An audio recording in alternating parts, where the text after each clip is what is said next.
আমরা bike travelling করে আমরা এলাকার মধ্যে ঘোরাঘুরি করলাম।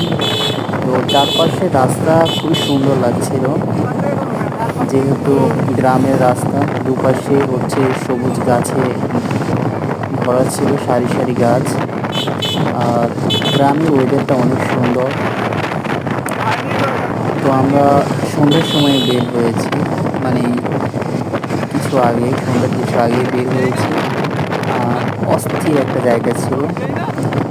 বলাই বাহুল্য যে আমাদের প্রকৃতির দৃশ্যটা খুবই সুন্দর লেগেছে, খুব ভালো লেগেছে। আম, আমাদের বাইক ট্রাভেলিং করে আমরা প্রায় 4 কিলোমিটার আমরা ঘুরেছি পুরা গ্রাম জুড়ে। এরপর হচ্ছে আমরা বিভিন্ন এলাকায় যাই। দেখুন পুরো চারদিকে